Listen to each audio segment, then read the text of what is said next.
بسم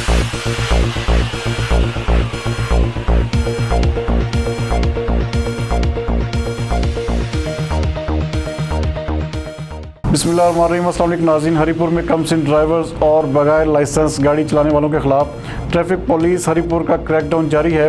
ہمارے bureau chief ہری پور تنویر والی کے مطابق ڈی پی او سید اشفاق انور کی خصوصی ہدایات پر additional S P Zulfiqar Khan Jadoon کی نگرانی میں in charge traffic warden Ilyas Farid نے ٹریفک آفیسر ذاکر خان کے ہمراہ جی ٹی روڈ پر کمسن ڈرائیورز اور بغیر لائسنس کی گاڑی چلانے والوں کے خلاف کارروائی کی، جبکہ اس موقع پر مین بازار ہری پور، موچی بازار، لوہارا بازاری سے غیر قانونی پارکنگ کا صفایا بھی کیا گیا۔ مزید اس حوالے سے جانتے ہیں تنویر تنولی سے، جی آگاہ کیجیے گا۔ جی، ہری پور ڈی پی او سید اشفاق انور کی خصوصی ہدایت پر additional S P Zulfiqar Khan Jadoon کی نگرانی میں in charge traffic warden Ilyas Farid ہمراہ traffic officer Zakir Khan G T road پر کمسن ڈرائیور اور بغیر لائسنس کی گاڑی چلانے والوں کے خلاف کارروائی کے علاوہ مین بازار ہری پور، موچی بازار، لوہارا بازار سے غیر قانونی پارکنگ کا صفایا کیا گیا۔ Report Tanveer Tanoli, bureau chief, BBC 11 news ہری پور۔